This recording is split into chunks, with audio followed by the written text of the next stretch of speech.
clases.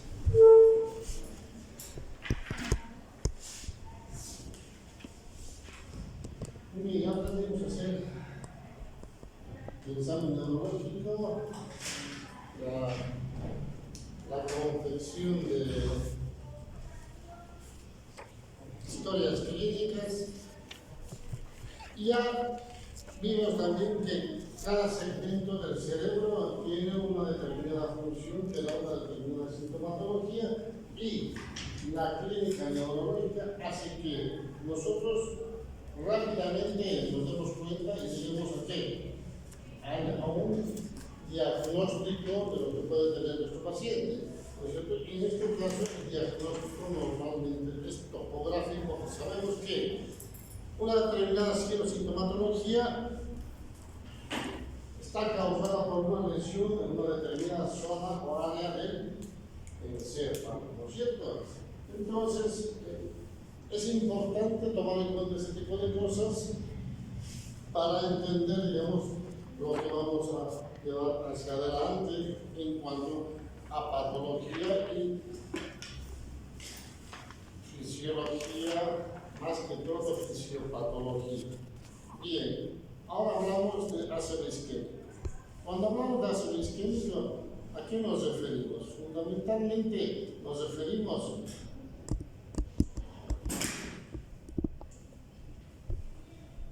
a lesión por obstrucción en la irrigación del parénquima cerebral.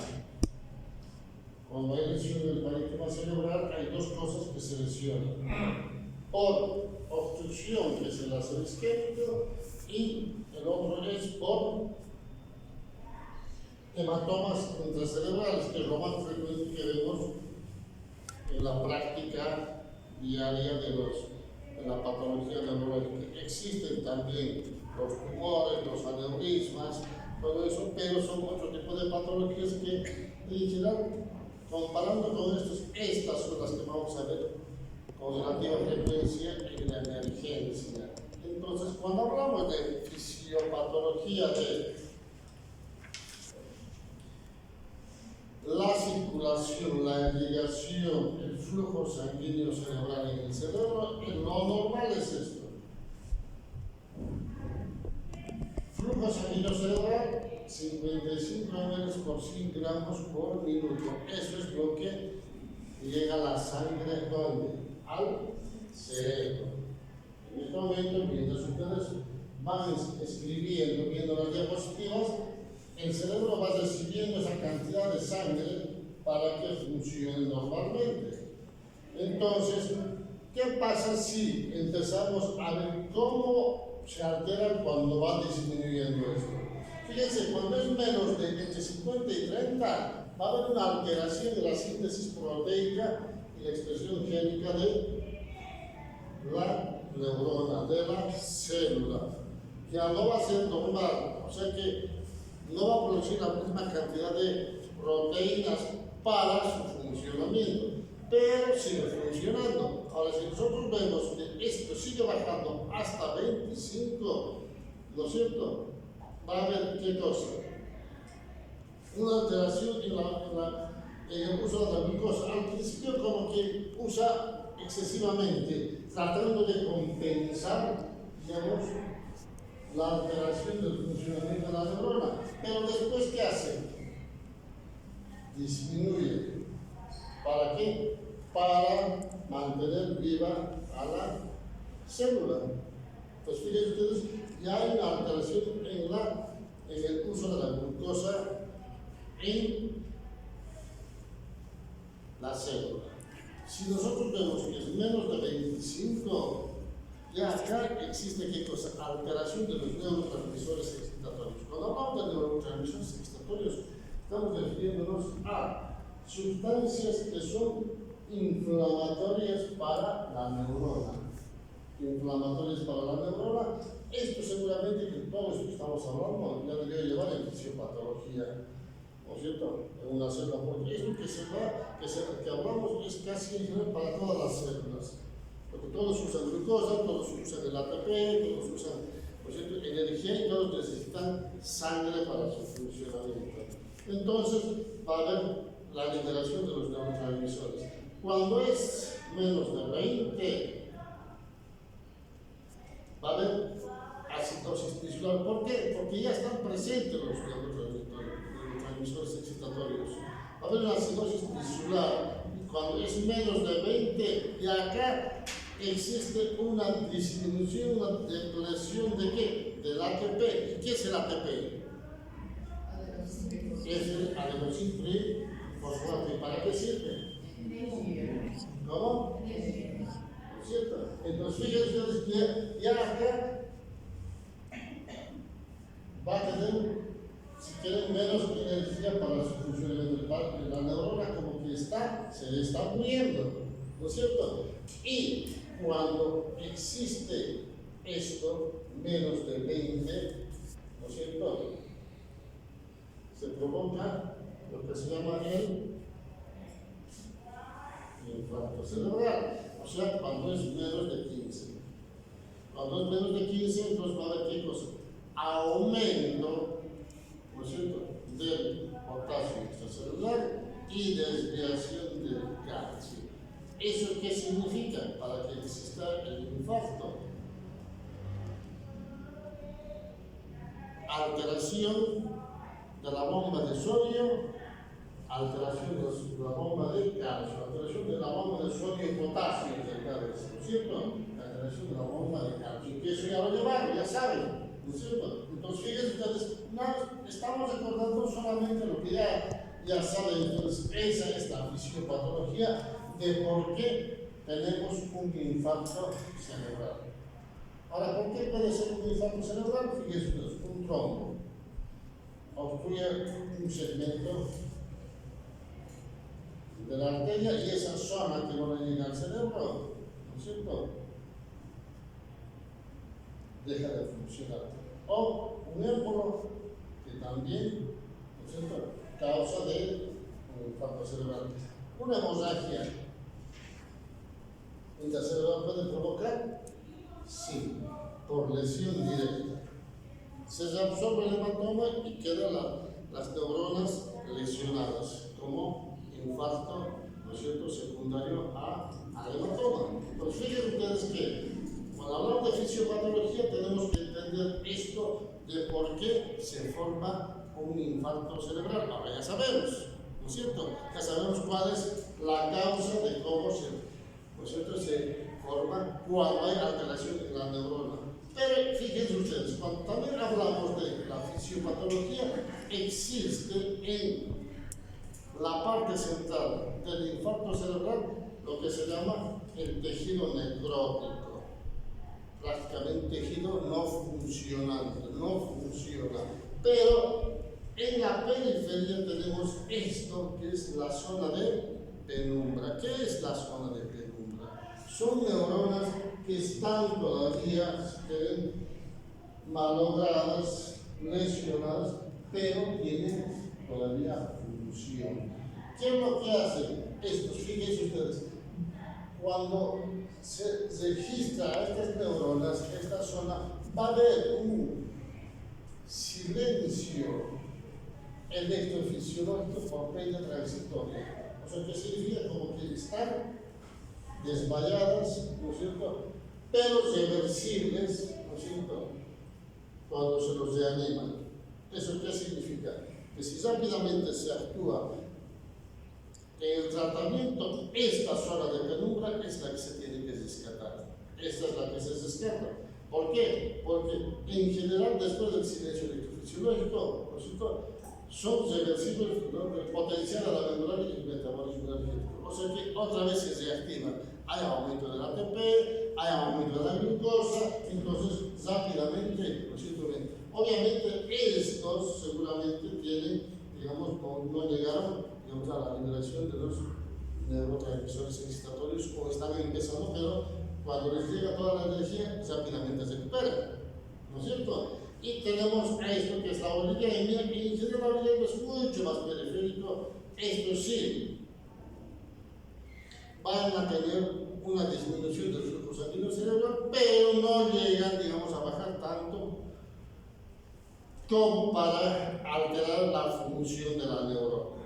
O sea que estas, la poliemia, prácticamente están fuera de peligro.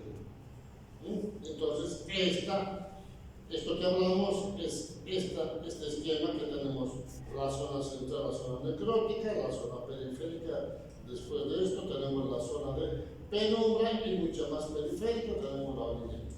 Bien. Entonces, ahora, para entender esto, tenemos que entender dos cosas. En la circulación cerebral, ¿no es cierto?, sabemos que existe el polígono de Willis, ¿no es cierto? El polígono de Willis le llega sangre por las arterias carótidas y las arterias. ¿Qué arterias? Las vertebrales, ¿no es cierto? Entonces, estas se van a comunicar por las arterias comunicantes anterior y comunicante posterior para formar lo que se llama el polígono de Willis. Entonces, cuando nosotros hablamos de esto, estamos hablando de estos dos territorios: un territorio carotídeo y un territorio vertebral. Cuando hablamos del territorio carotídeo, existen ciertas manifestaciones que muchas veces la gran mayoría de los médicos, ¿no es cierto?, no tomamos en cuenta. Ejemplo: amaurosis fugaz. Amaurosis fugaz, ¿no es cierto?, el paciente deja de ver, se asusta y mientras va al hospital empieza a recuperar la vista. La familia preocupada lo lleva y bueno, ¿no es cierto? Pero no es que pierda la vista de ambos ojos, él pierde un solo ojo, ¿no es cierto? Entonces, recuperan, le dicen: doctor, estaba así, no veía cosas, ¿cómo estaba? No se preocupe, estaba nervioso, vaya a la casa. No. Se tapó una arteria y dejó de ver. Entonces, a esto que se recupera rápidamente, ¿no es cierto?, se llama accidente isquémico transitorio, el famoso AIT o el famoso DIA, ¿no es cierto?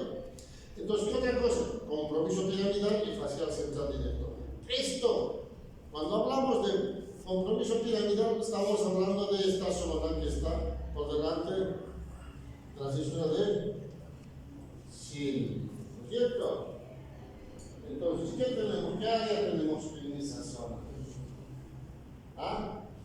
Las áreas de Rodman, estamos hablando. ¿Qué área? Pero yo le vamos a la anterior clase.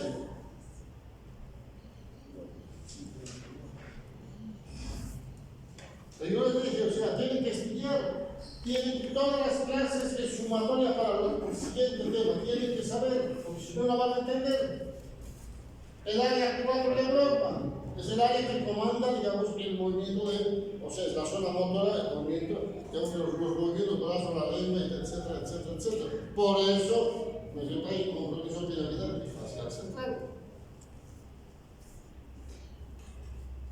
Hay trastorno neurofisiológico, afasia, aplasia, hipnosis, cuando hay lesión de la región. ¿Qué región es esta? Región parietal, ¿no es cierto? Cuando hay alteración de las funciones de la región parietal, dijimos que hay trastornos de afasia, apraxia, agnosia, ¿no es cierto? Ven que es interesante, es importante saber los síntomas de los lóbulos frontales, porque si no entienden así, no entienden, no estudian, no van a entender nada. O sea, puedo pasar hablando todos los días las cosas y si ustedes no se pasan, no van a entender. Es importante que se pasen los temas, pero para ustedes, no para mí, yo ya lo sé, es para ustedes.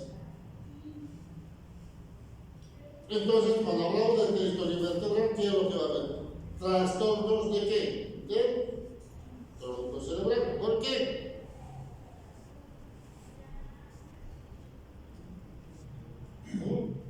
También hablando la primera clase.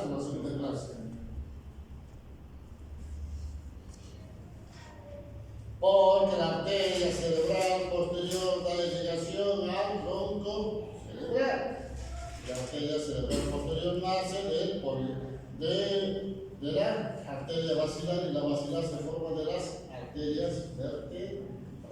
¿No es cierto? La anatomía, eso ya lo llevaron, ya saben. ¿No es cierto? Además, seguramente cuando aprobaron la anatomía, todos la debían aprobar con 90. Son excelentes estudiantes. Eso es privado, es así. Todos aprueban con no menos de 80, todos excelentes. Genios todos, pero tienen excelente. En mi época, el mejor estudiante aprobaba por 54. Ese era el mejor estudiante. No llegaban ni a 60. Tenían que ser genios para llegar a 60.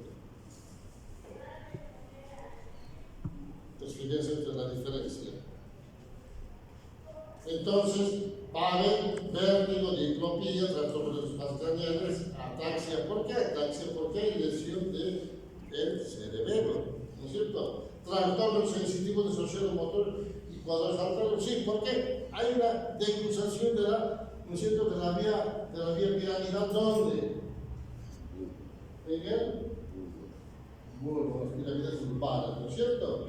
Entonces, va a haber soplos vertebrales y subplanos. Esto les decimos, ¿por qué? Porque muchas veces cuando hay accidentes, fundamentalmente de moto, ¿no es cierto?, hay lo que se llama la disección vertebral. Entonces, podemos encontrar esto, y eso es lo que van a provocar este tipo de burbujas que van a provocar obstrucción. Pues fíjense ustedes que todo esto tenemos que entender cuando vemos un paciente con ACV isquémico, ¿no es cierto? Pues cuando yo tengo que hablar de un ACV isquémico, tengo que pensar que hay una obstrucción por placas de ateroma. Se desprende una placa de grasa, un ateroma, que va a tapar la zona, digamos, del cerebro, una arteria del tamaño del calibre del ateroma, entonces vamos a tener un isquémico. Ahora, ¿cuáles son los factores de riesgo? En general, los factores de riesgo casi siempre son los mismos para el cerebro. ¿Y esos cuáles son? Fíjense, diabetes. Pacientes que tienen diabetes, sí, van a tener problemas de, digamos, mayor riesgo de tener una hipertensión arterial. La hipertensión arterial en general sube la presión, baja la presión, sube la presión, baja la presión, y a veces sube demasiado, va provocando lesión en las arterias terminales. El tabaquismo. El tabaquismo en general no es que, digamos, las personas que fuman una vez a la semana, cada fin de semana que ustedes van a la fiesta, que agarran el cigarrillo, van fumando a lo loco, ¿no es cierto?, toda la noche, y no, eso no. Cuando hablo de tabaquismo, nos refiero a aquellas personas que, por ejemplo, fuman 20, 30 cigarrillos por día, pero todos los días. Entonces los pacientes sí van a tener problemas. ¿Por qué? ¿Qué es lo que provoca el tabaquismo? ¿Cómo? No. Llevaron ya neumología, llevaron, ¿no es cierto? ¿Qué es lo que provoca? ¿Cómo? No. ¿Qué es lo que provoca?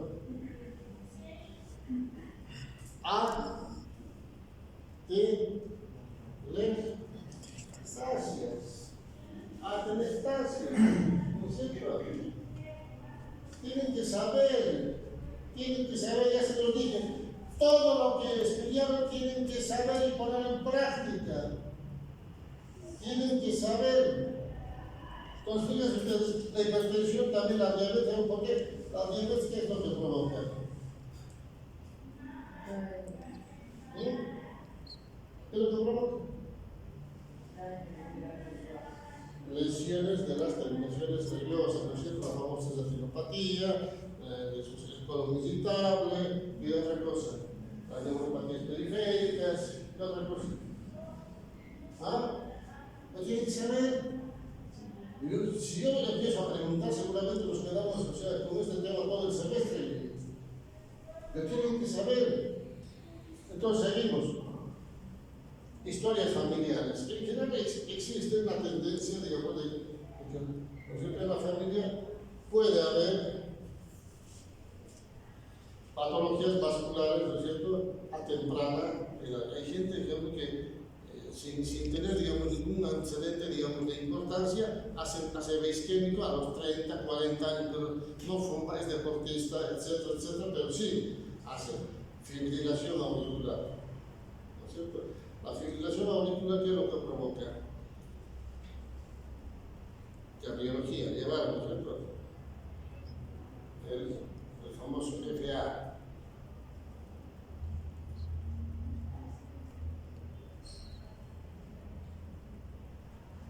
¿Qué es lo que provoca? Las famosas, los émbolos, ¿no es cierto?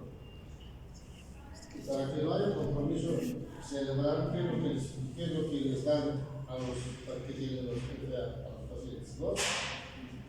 ¿Qué? ¿Cómo? Los anticoagulan, ¿no es cierto? Justamente por eso. ¿Ven que es importante recordar todo eso? Entonces, tenemos los infartos de miocardio, estos sí, ¿no es cierto?, van a provocar, obviamente, cuando hay un infarto de miocardio, es que se para el corazón, ¿no es cierto? Va a depender el tiempo que se para, ¿no es cierto?, para que afecte al cerebro. ¿Por qué? Si no funciona el corazón, no llega a sacar cerebro y el cerebro se muere, ¿no es cierto? Entonces, fíjense ustedes los factores de riesgo. Las drogas, la cocaína, los anticomiméticos, ¿qué es lo que provoca? La cocaína, ¿qué es lo que provoca fundamentalmente? Acá se consume mucha cocaína que en Bolivia. ¿Qué es lo que provoca? Ya llamaron toxicología, ¿no es cierto? No llevan toxicología, no hay ese tema, esa materia no existe. ¿Qué problema?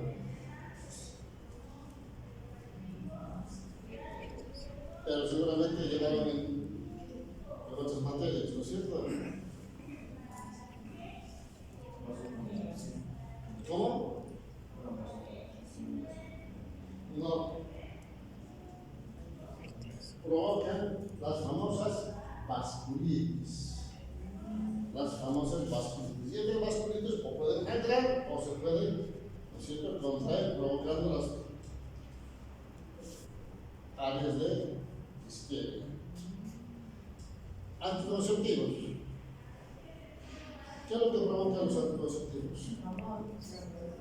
¿Ah? Trombos. Aparte de eso,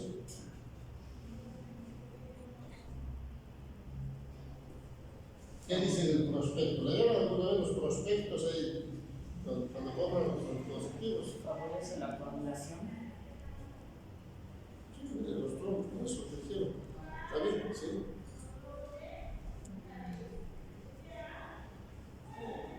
Y en general lo que hacen es que algunos, no todos los anticonceptivos provocan que a la famosa cefalea, ¿no es cierto? Toman los anticonceptivos y tienen cefalea. Las mujeres más que todas que toman los anticonceptivos saben esto, provocan cefalea. Entonces, la cefalea, ¿por qué es? Para aumento de la presión intracraneana. Entonces, a esto se llama el pseudotumor cerebral. Como consecuencia, ¿no es cierto?, a veces obstruyen algunas arterias. Por eso dice, cuando venga alguno de estos síntomas, cefalea, etc., consulta a su médico. Entonces van y les cambian por otro antipositivo, ¿no es cierto? Pues fíjense ustedes que todas estas cosas las tenemos que saber. Yo no soy ginecólogo, no soy neumólogo, no soy cardiólogo, pero tengo que saber. Y ustedes también lo tienen que saber todo eso. Entonces seguimos. Bien, esta es todo lo que hablamos hasta ahora. Esquemas reducidos, por qué se produce la reducción del flujo sanguíneo cerebral, depresión de la energía, la acidosis, disminución de la bomba sólido potasio, descoloración de la membrana, liberación del glutamato, que son los neurotransmisores excitatorios, alteración de los canales de calcio, ¿no es cierto? El fallo en la bomba, todo esto hablamos. Si nosotros aprendemos esto, entendemos lo que es la fisiopatología de la isquemia cerebral. Y esto ya lo vimos, es el homúnculo del infiel, el área motora y el área sensitiva. Solamente esta área es la encargada, pero el resto no. El área motora es el área, ¿qué área? ¿Qué decimos? ¿Qué área? El área 4D, Roma. El área sensitiva, el 1, 2 y 3. ¿No es cierto? Son las áreas primarias. Entonces tenemos que entender esto. Cuando hay lesión en una de estas zonas, con seguridad vamos a tener el paciente una alteración de la vía piramidal. ¿No es cierto? La vía piramidal. Entonces fíjense que es importante entender este tipo de cosas, fijarse los cuadros, estudiar los esquemas para entender a la fisiopatología. Cuando hablamos de la clasificación de los infartos cerebrales, existen dos tipos. Los famosos infartos aterotrombóticos y los cardioembólicos. Los aterotrombóticos en general son desprendimiento de una placa de ateroma, ¿no es cierto?, de una arteria con obstrucción y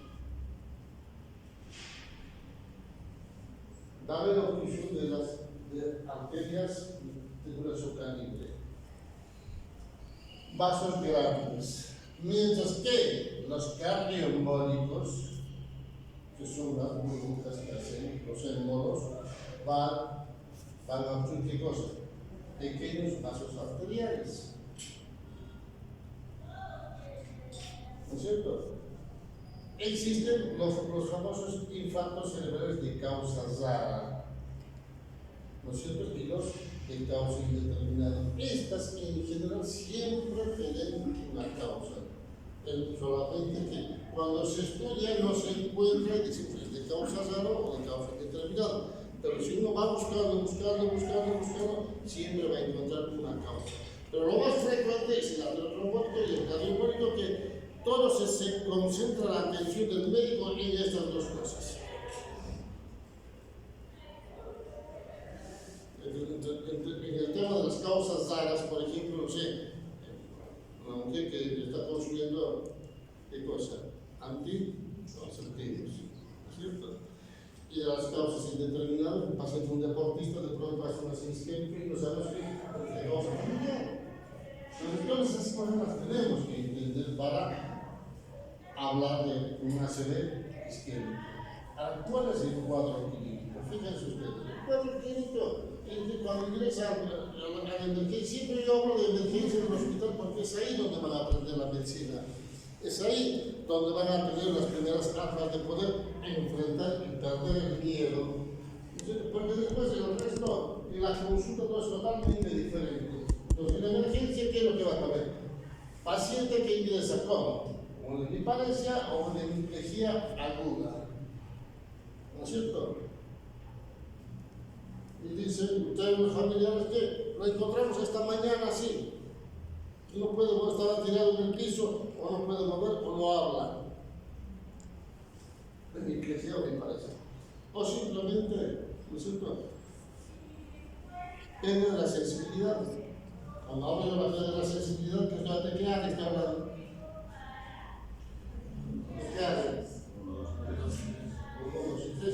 Si el paciente tiene hemipléjico, 6. ¿qué área? 6. 4 de volumen. Entonces, hemianopsia o paro parcial, ¿no es cierto?, puede ser monocular o binocular. O sea, cuando, ¿no es cierto?, el paciente no ve. Entonces, siempre estamos hablando de ACV isquémico, no de otra patología. Entonces, cuando yo veo que este paciente no ve, entonces tengo que pensar que ¿dónde está la lesión? ¿Ah? ¿Dónde? ¿Qué área? Área 17, 18 y 19 de pródromo, ¿no es cierto? Entonces, tenemos la ACV entonces tenemos las disartrias, las afasias, y yo tengo una afasia de expresión, donde ¿qué es el área? ¿Qué área? Ustedes tienen afasia en este momento, los funciones son área 44, se quedan callados. El área 44. Y si no entiende, ahí habla.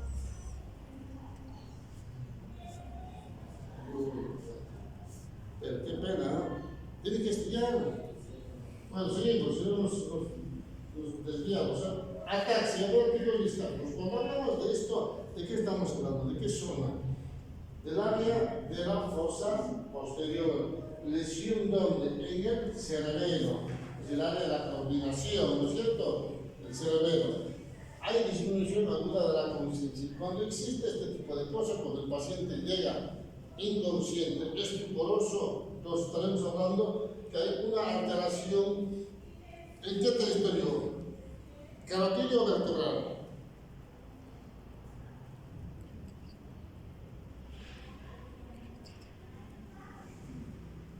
Hace 5 minutos de hablar.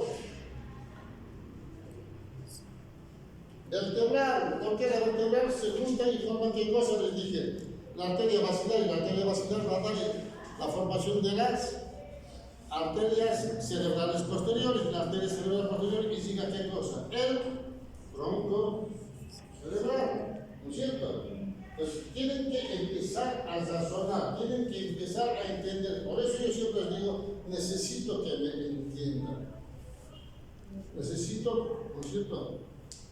A ustedes no se los dije, y ahora se los digo, ¿no es cierto? En mis clases yo no permito que duerman, no permito que usen celulares para chatear, no permito que hablen con los compañeros.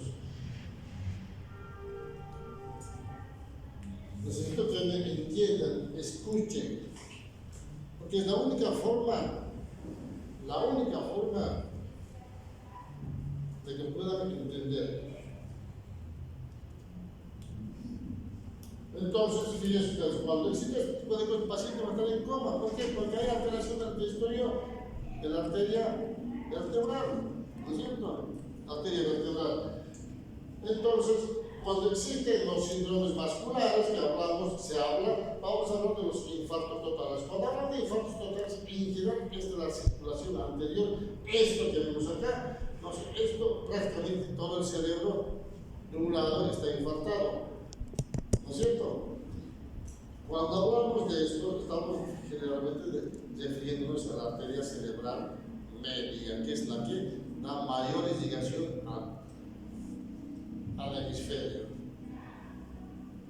Cuando hablamos de infartos parciales de la circulación anterior, vemos estas lesiones pequeñas, ¿no es cierto? Que seguramente van a ser de causa, ¿de qué causa? Cardioembólicos, aterotrombóticos o cardioembólicos. Seguramente por ahí es aterotrombótico, ¿no? Bien, entonces va a haber estas pequeñas lesiones.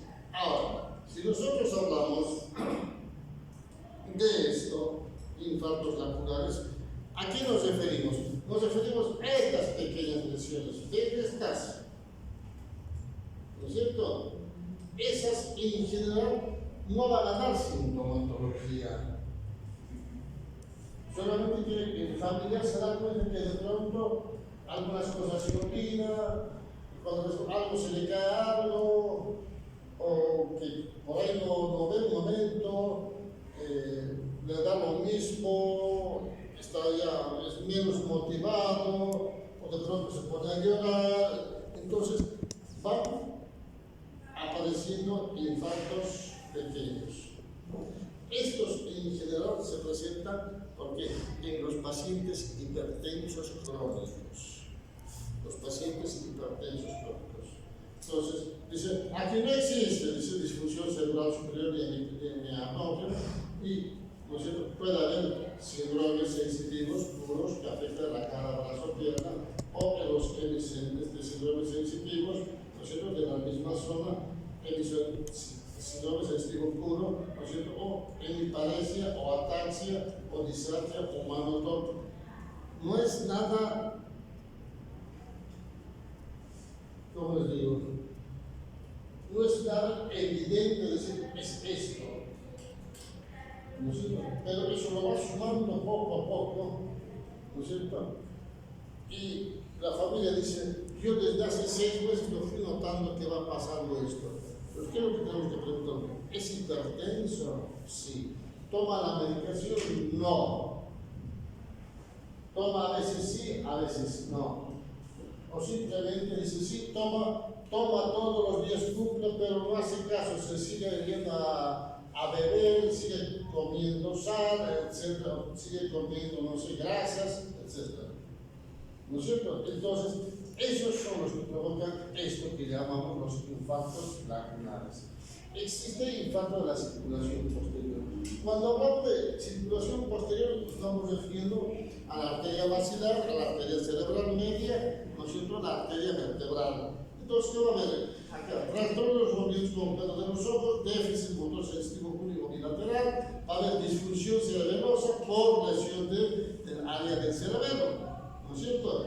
Y estos pacientes en general, cuando se afecta esto, también se afecta una parte a veces del mesencéfalo y la protuberancia, que van a dar trastornos de los pares craneales. Entonces, fíjense ustedes que cuando nosotros entendemos este tipo de cosas, no nos vamos a equivocar.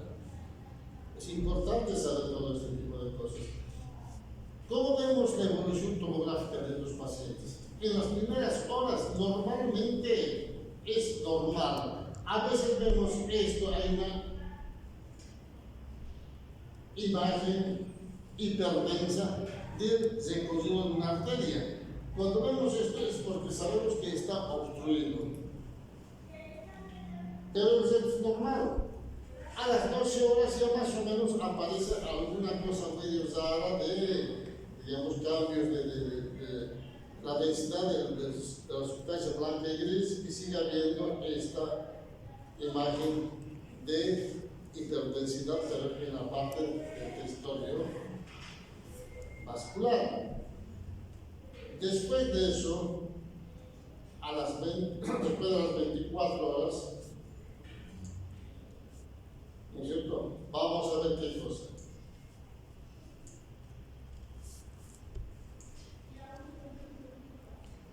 Esto, fíjense. Cambio de la densidad, es más hipodenso. Entonces, cuando ya está establecido, tenemos la imagen hipodensa, esta ya es la parte crónica, ¿no es cierto?,